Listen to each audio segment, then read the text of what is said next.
Hey guys, one more video here to elaborate on. This one's going to cover the automatic to manual transmission swap. If you have a manual and you want to go to an automatic, I would probably sooner suggest that you go to driving school and learn how to drive the manual. I haven't done that conversion back the other way. Would strongly advise against it based on the reputation of these and just really the strength of the M50DR2 is the best way to go in my opinion on these swaps. But you can see down there right at the tip of this connector, right below it, there is a kind of oblong plate down there with two bolts in it. You can see the one bolt, the other bolt's right there. That is where your clutch master cylinder bolts to the firewall. And this is a assembly that has a reservoir that comes up here, and these little index points right here, this one takes a bolt, and then this one just has a tab that sits in there and keeps it level. You got a little lid right there. You top it off with fluid as necessary. I've only ever had to top one off once without a visible leak because it does over time very, very slightly use the brake fluid as a lubricant. But again, I've had that vehicle for 20 years and it was not one of these. It's just something with a similar setup. So that hose, there's a couple different assemblies that they have. I know the 94 is gold, and it's based on the quick connect that you're going to see on the side of the transmission. And unfortunately, I don't really think I can get you a good view of that right now. But if you go to Rock Auto, there's some good information on the parts. And what you're going to want to do is look at your clutch line. Giving you a second here to get set up because I got mine inside. So here's the piece we were talking about, right? That bolts to the firewall right there on that bracket, that cover that we were talking about. Here's the reservoir. You can see it's got the locator tab there and the bolt hole here. And then here is the line that we were talking about. Get this wiring out of the way so you can get a good look at it. But here's a quick connect fitting, right? And there's two different ones of these. The Bronco, I've never actually dealt with a Bronco. I only had one Bronco II that actually came with a manual transmission in it, and I never had to do a dang thing to it regarding the clutch. So I'm not going to lie to you, I'm not real well versed in those, but these Explorers, the 94 and down to not exactly positive, I believe it was even a mid-year thing. The important thing to do is look in the transmission at what color this piece is. There's one that's black and there's one that's kind of a orangish gold if I'm not mistaken. But like I said, if you go to Rock Auto and look up the clutch slave cylinders, you'll see what I'm talking about. And it's the piece that pokes out the side of the transmission. These have a concentric slave cylinder, which means that the slave cylinder actually is inside the bell housing and goes around the input shaft of the transmission.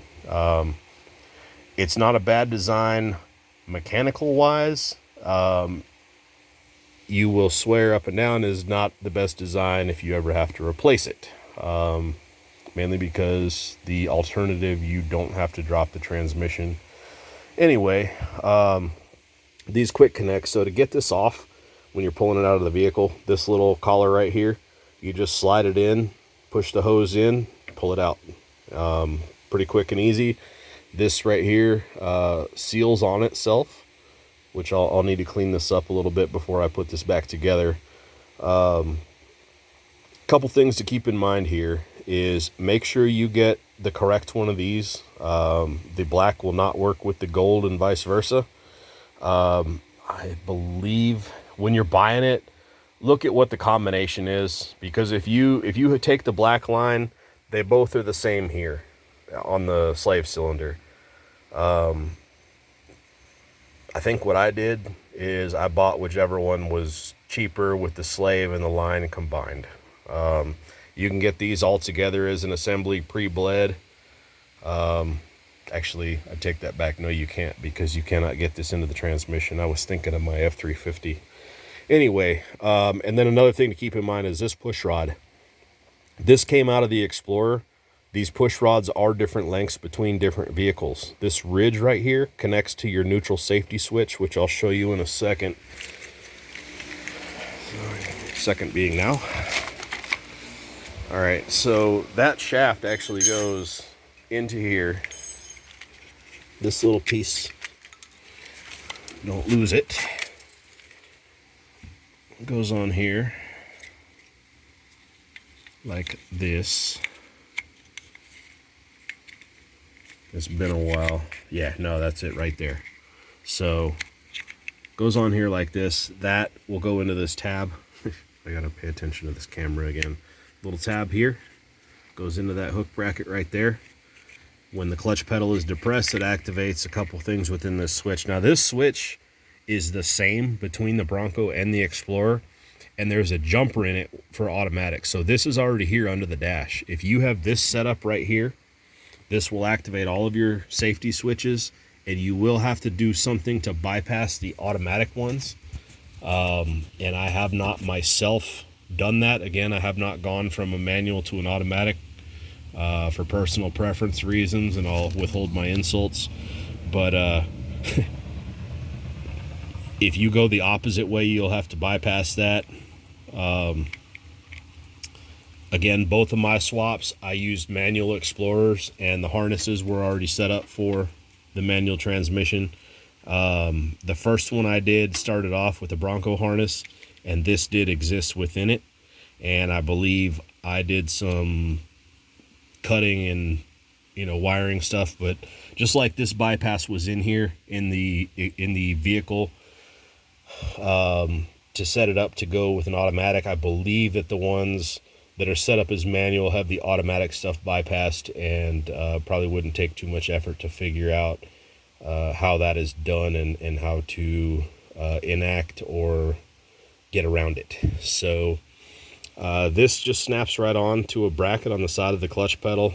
These bushings right here, try not to break it. 3 of these will hold it. If you get down to 2, I would be a little concerned.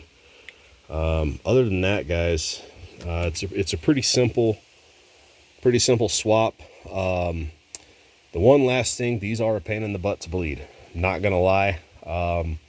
It's not a very big slave cylinder or reservoir there, sorry, master cylinder reservoir, not very big, doesn't hold a lot of fluid.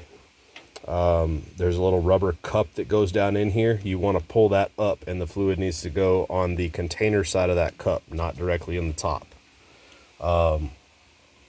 Want to have somebody watching that, go underneath it. It does have a bleeder screw that is slightly upwards and pokes out the transmission. If you have it out, get a good look at it so you'll understand what I'm talking about, or look at a picture. But so if this is poked into the side of your transmission, it goes in on the driver's side up there. Right about, say, up here, there's a little bleeder that pokes out separately. You open that, you know, get that good and bled out to where you're not seeing air bubbles anymore, and then that's it. You leave that alone. You work this thing and manually bleed it. You know, I want to say I hit that clutch pedal like 500 times or something like that. But once you bleed it, these things are pretty trouble and maintenance free. So I'd say that about covers it. Any questions, as always, let me know. May answer them in the comments. I may hit you up with a video specific if I can get something. And thanks for watching.